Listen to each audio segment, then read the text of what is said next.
Hello नमस्कार। खुश रहो बच्चों। आई एम डेवियन doctor Shahnawaz Alam, assistant professor of Jyoti Vidyapeeth women's university. Today we discuss about most important concept of Indian economy. Today topic is agriculture under WTO. India is one of the founding member of WTO.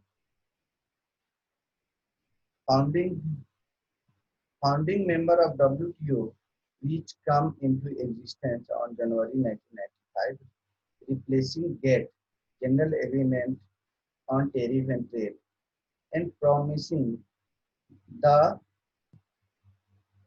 new era in the rules-based system of the governing and promoting the international trade with the need of ongoing processor globalization.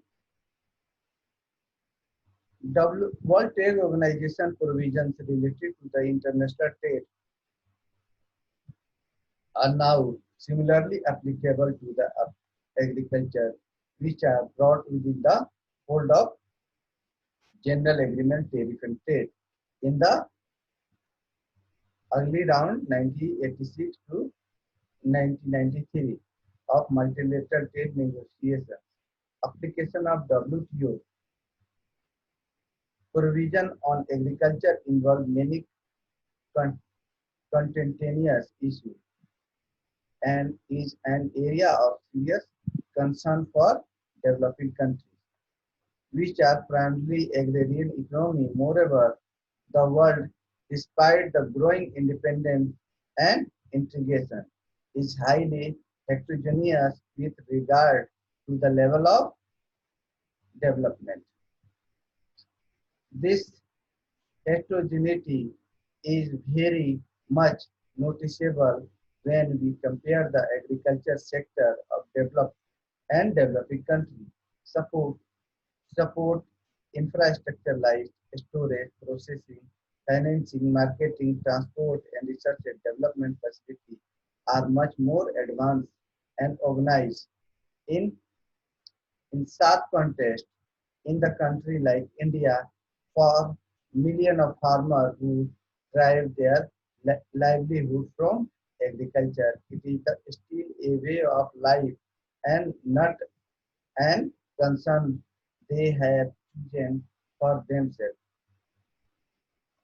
Indian farmers are mostly involved in subsistence farming with very little or no marketable surplus. In In India, 70% of the holdings are not of the economic size.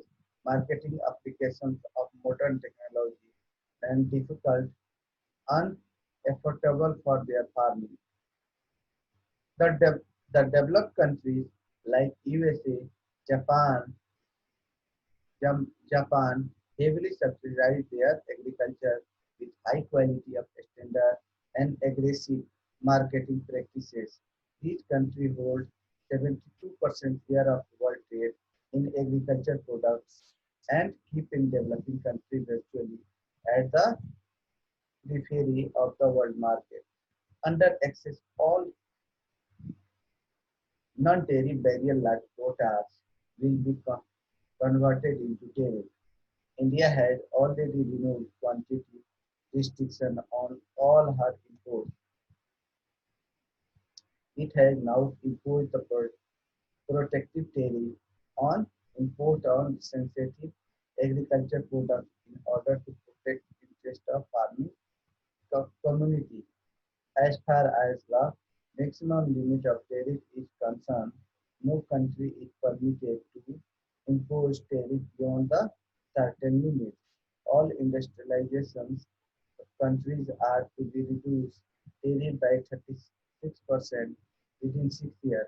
For industrial, for individual agriculture, product tariff has, has to reduce at least 50%. Developing countries like India have to reduce tariff by 24% within 10 years.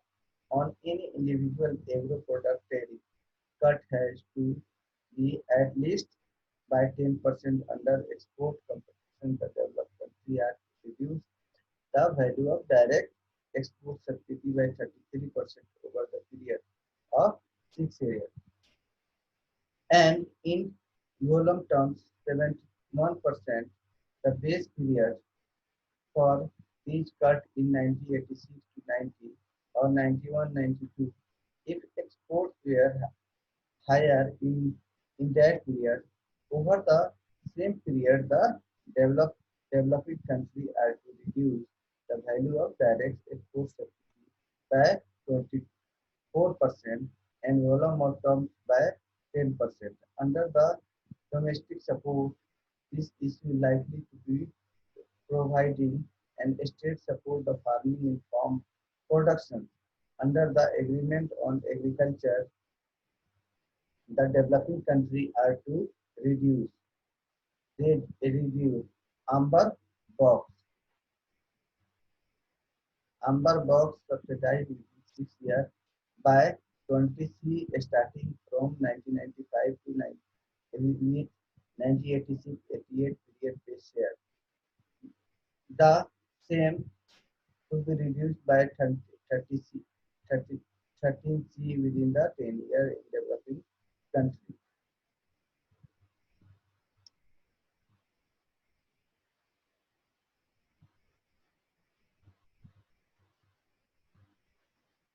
Moreover, in respective democracy like ours, it would be political hierarchy if the government ignores the interest of farming and agriculture under international compulsion in Doha round negotiation.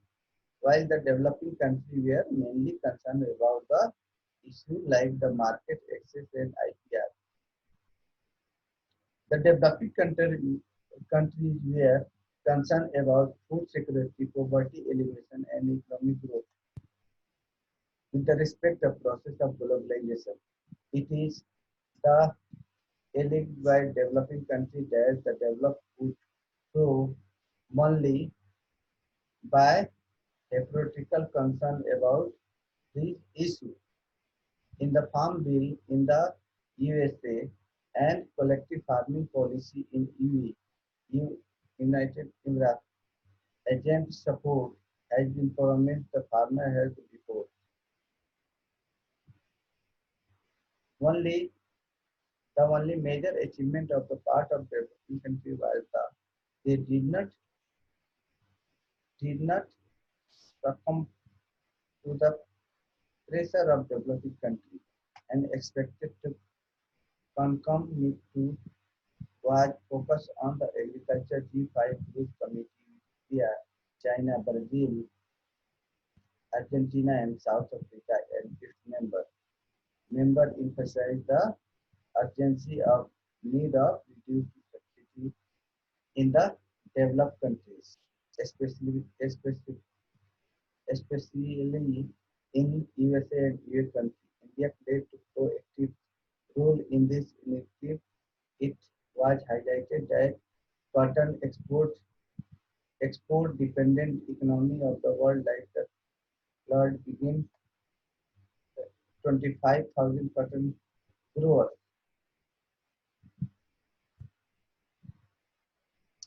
Now the question arises what should be Indian strategy as things stand at the present.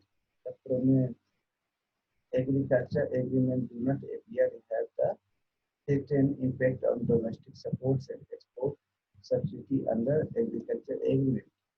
The non-product specified support amount to 75%, 7.5% of the value of agriculture production in India, since the specific support may be negative, and the aggregate measure to support the Indian agriculture is still below the minimum of 10% item of